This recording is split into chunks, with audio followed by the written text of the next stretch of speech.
तुम जिसका पता ढूंढ रही हो वो तुम्हें यही मिलेगा,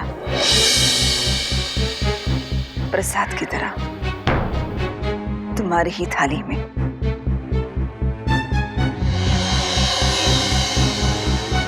चलती हूँ, मेरा मंदिर आना भी मना है।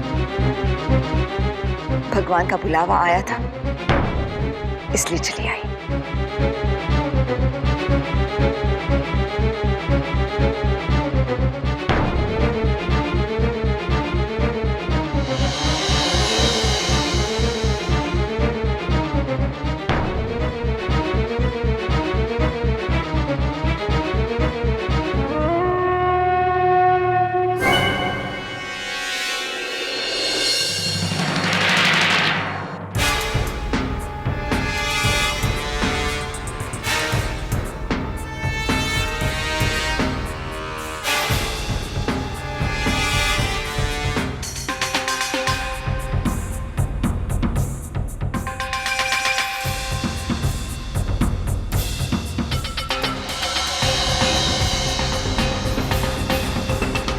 कहाँ गई वो? लगता नहीं है कि यहाँ मंदिर में आई होगी। और इस इलाके में यहाँ किससे मिलने आई होगी? कौन है उसकी ये मैडम जिससे मिलने के लिए वो फोन पर बात कर रही थी?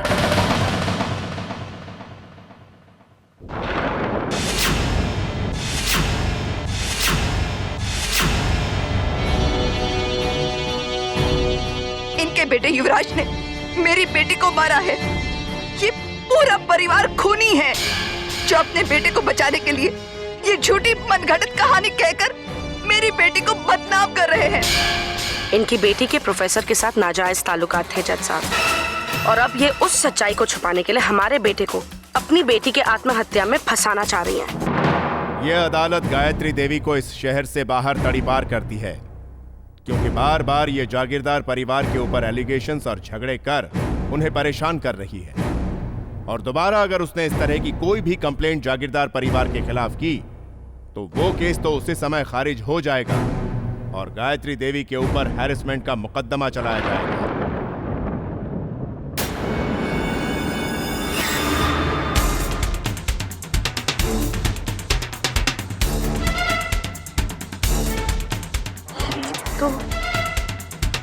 ये तो गायत्री देवी है। इन्हें तो इस शहर में आने की मनाही है, फिर ये यहाँ क्या कर रही है?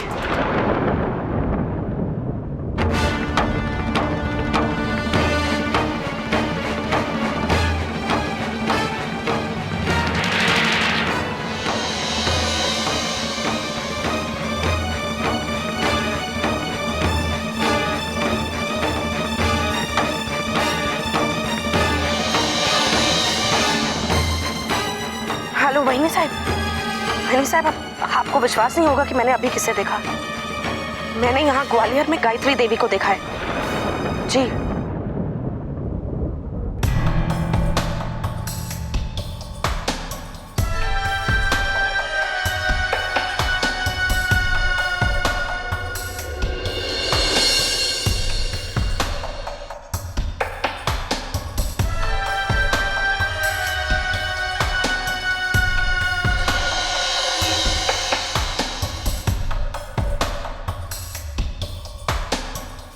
हेलो, मैं युवराज बोल रहा हूँ।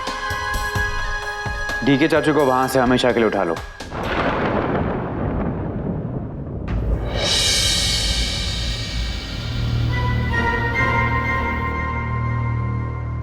इसका मतलब डीके अभी भी जिंदा है, लेकिन युवराज तो उसे हमेशा के लिए उठाने की बात कर रहा है।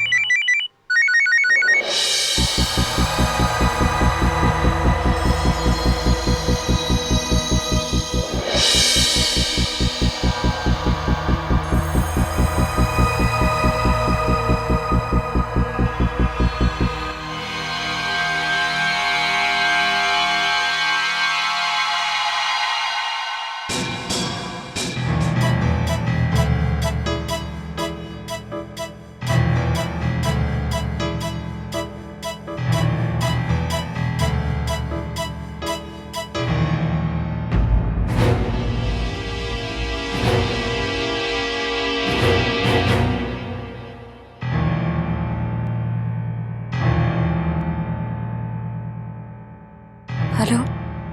संध्या, मुझे तुरंत मेरे गेस्ट हाउस में आकर मिलो। मुझे इमीडिएटली शहर छोड़कर जाना पड़ रहा है। जाने से पहले कुछ इंस्ट्रक्शंस देने हैं।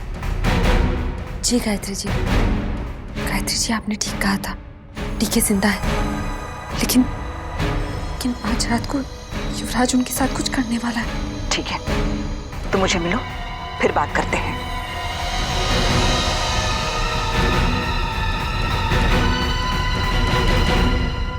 थैंक यू डीसीपी साहब।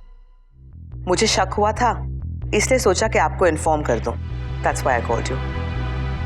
हाँ श्योर, आगे अगर और कुछ भी पता चलेगा मैं आपको जरूर फोन करूंगी। Okay bye. आपने मुझे बुलाया? सरला, तुम्हें पूरा यकीन है कि वो औरत गायत्री देवी ही थी? क्योंकि पुलिस ने अपनी पूरी तहकीकात कर ली है, यहाँ तक कि उसे घर की तलाशी भी ली है और वहां गायत्री देवी के होने का कोई सबूत नहीं मिला है उन्हें। इनफैक्ट पिछले 3 सालों में किसी ने उसे यहाँ देखा तक नहीं। नहीं बहनी साहब, आई एम श्योर कि मैंने गायत्री देवी को देखा है। वो एकदम मेरे करीब थी, बिल्कुल मेरे सामने खड़ी थी। और मैं गायत्री देवी को पहचानने में बिल्कुल गलती नहीं कर सकती। ऐसा हो ही नहीं सकता। बिलीव मी, उस मंदिर में सामने खड़ी औरत गायत्री देवी ही थी। वो तो ठीक है, लेकिन एक बात मेरी समझ में नहीं आ रही है कि तुम उस बस्ती में उस मंदिर में क्या कर रही थी? अरे वो तो मैं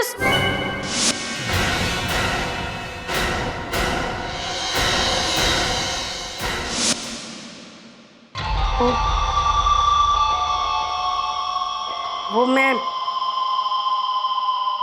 अब क्या कहीं भी आने जाने के लिए मुझे आपकी परमिशन लेनी पड़ेगी?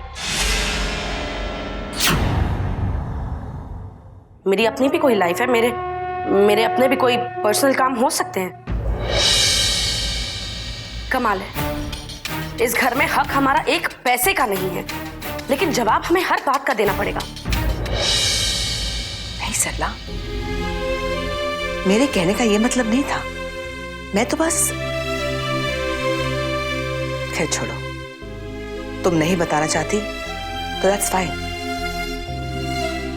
लेकिन ये मत कहो कि तुम्हारा इस घर पर हक नहीं है। तुम जानती हो कि हम सब एक हैं। हम सब एक हैं। कल तक लगता था कि हम सब एक हैं, लेकिन अब तो ऐसा लगता है जैसे एक से बढ़कर एक है। मेरी भी आपसे एक रिक्वेस्ट है बहनी साहब, ये जो आप ये मीठी मीठी बातें करती है ना, प्लीज ये मीठी मीठी बातें मेरे साथ मत किया कीजिए। वो क्या है ना, कहीं मुझे शुगर की प्रॉब्लम ना हो जाए।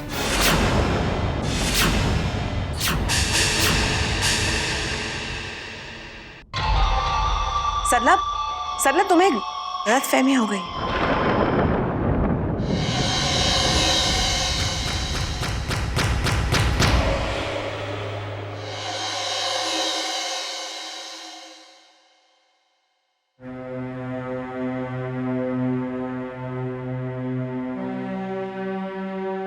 मॉम, क्या बात है? इतना सीरियसली क्या सोच रहे हो? अब भी डीके चाचू के बारे में सोच रहे हो ना? नहीं, I mean, हाँ, पर सिर्फ डीके के बारे में नहीं, बल्कि इस घर में जो कुछ हो रहा है उस सब के बारे में सोच रही हूँ।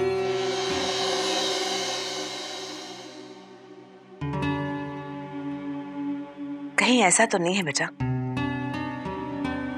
कि डीके सही हो? I mean, हमारा परिवार हमेशा एक था। मुश्किल वक्त में सबने एक दूसरे का हमेशा साथ दिया है। तो अब ऐसा क्या हो गया है कि हम सब के बीच में डिफरेंसेस आ गए हैं? डीके तुम्हारे खिलाफ बात कर रहा है, यहाँ सरला की बातों से बगावत की बू आ रही है, कैलकाटा की फैक्ट्री में प्रॉब्लम हो गया है, पंकज को जबरन वहां भेजना पड़ा है, यहाँ कंपनी में प्रॉब्लम्स हो रही है। ऐसा लगता है जैसे जानबूझकर कोई हम सबको अलग करने की कोशिश कर रहा है। Something's going on. कोई गड़बड़ जरूर है, कोई हमारे पीछे पड़ गया है। कहीं डीके की बातों में सच्चाई तो नहीं है? ये लड़की जिसे हम वृंदा समझकर इस घर में लेके आए हैं, कहीं वो असल में संध्या तो नहीं? मॉम, आप भी ना डीके चाचू की बातों में आ रही है। वो आजकल क्या करते हैं किसी को पता है? पता नहीं कहां गए हैं। ये बात आपको तक नहीं पता है, और आप है कि उनकी बातों पर यकीन करके वृंदा पर शक कर रही हैं। मम्मी, अगर वो संध्या होती तो आज हम सब लोग जेल में होते। और आपको याद है ना, वृंदा ने ही मुझे जेल से बाहर निकाला था। अगर संध्या होती तो ना मुझे जेल से बाहर निकालती और ना ही इस तरह हमारे घर में रहती। और सबसे बड़ी बात, मां ये लड़की देख सकती है और पैसे के लिए कुछ भी करने के लिए तैयार है, जो संध्या अपनी जिंदगी में कभी नहीं कर सकती। मॉम, इस लड़की ने मेरी जिंदगी की सबसे बड़ी खुशी, मैं बाप बनने वाला हूं, इस बात को सारी दुनिया के सामने फिलहाल साबित किया है। जो संध्या कभी नहीं कर सकती थी। पता है मॉम, जब भी कोई मुझे मैं बाप बनने वाला हूं इस बात की मुबारकबाद देता है ना, तो मेरा सीना खुशी से और गर्व से चौड़ा हो जाता है। मॉम, इस लड़की ने मेरी जिंदगी की सबसे बड़ी मुश्किल को इतनी आसानी से सॉल्व कर दिया, जो संध्या के लिए मेरे लिए इस जन्म में क्या किसी भी जन्म में करना नामुमकिन था। मॉम, आप बात को समझ नहीं रही हैं। डीके चाचू हो या सरला चाची, अब आप जो भी देख रही है ना, यही है इन सब के असली रंग रूप। किसी ने बिल्कुल ठीक कहा, जब अपने ऊपर मुसीबत आती है ना, तब पता चलता है कौन अपना है और कौन अपने साथ है। आज वृंदा कुछ पैसे लेकर चुटकी में मेरे सारे प्रॉब्लम सॉल्व करिए तो इन सबको जलन हो रही है। सरला चाची को वृंदा को पैसे देना पसंद नहीं। आमीन, हमारी खुशी के सामने पैसे क्या मायने रखती है मॉम? इन सबको इस घर में अपना इंपॉर्टेंस कम होते दिखाई दे रहा है, इसलिए ये सब लोग इस तरह अपनी औकात पर आ गए हैं।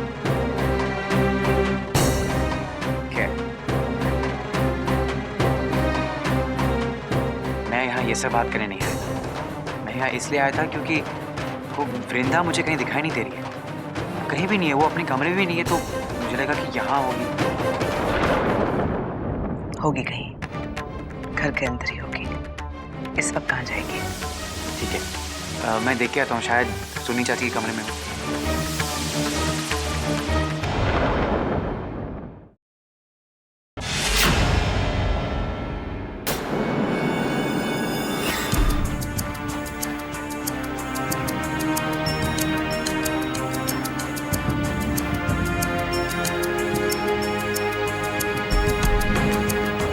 हेलो, जय श्री कृष्ण। मैं प्रभावती जागीरदार बोल रही हूँ। गुरुजी से बात करवा दीजिए। अच्छा, गुरुजी ध्यान में है? ठीक है, तो उन्हें डिस्टर्ब मत कीजिए। उन्हें कह दीजिए कि मैंने आशीर्वाद के लिए फ़ोन किया था। मुझे वैसे घर में पूजा करवानी थी, तो हो सके तो बाद में उनसे बात करवा दीजिएगा। जी अच्छा, जय श्री कृष्ण। लगता है अब इस मुश्किल का हल गुरुजी ही दे सकते हैं। इस पहेली को गुरुजी ही सुलझाएंगे।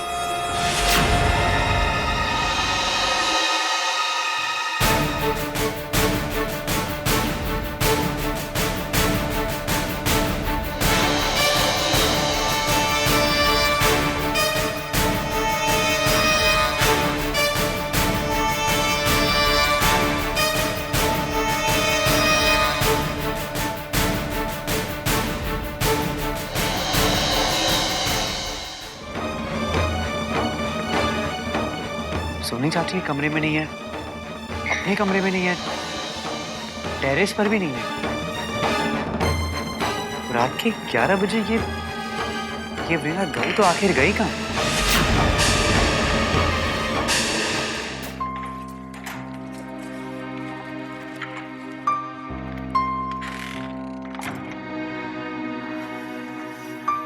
गायत्री जी, हम ऐसे पीछे के दरवाजे से क्यों आए?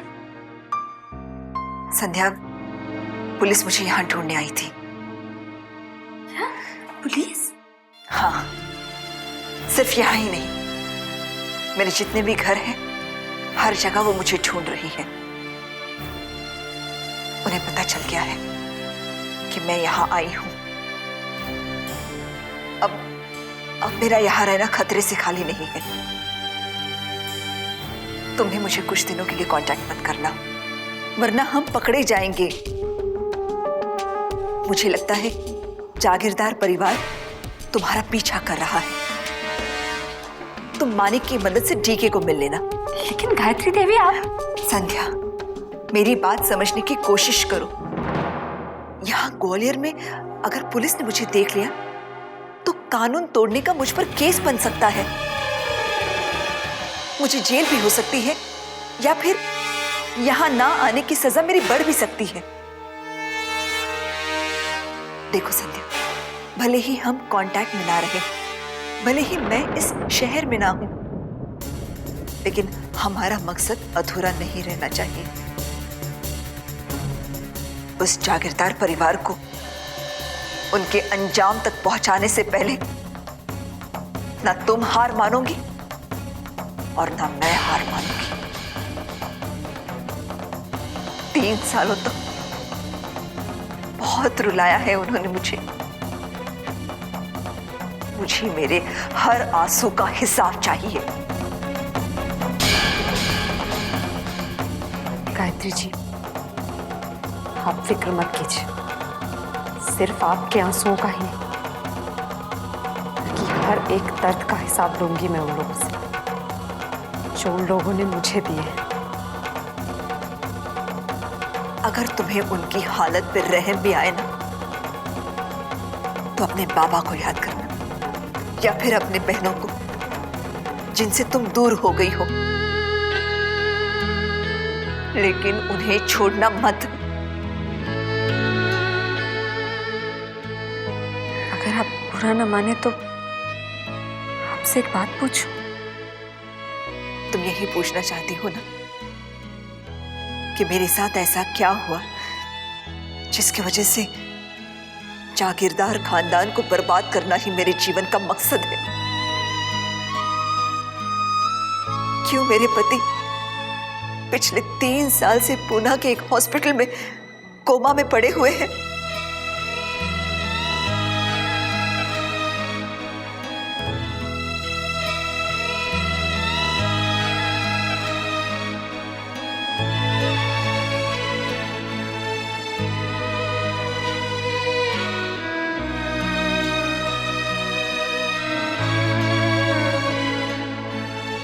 तुम्हारी उम्र की ही मेरी एक बेटी थी, प्रिया। मेरे और मेरे पति की खुशी उसी से थी। अपने नाम की तरह ही स्वभाव था उसका। अपनी मुस्कुराहट से किसी को भी अपना बना लेती थी।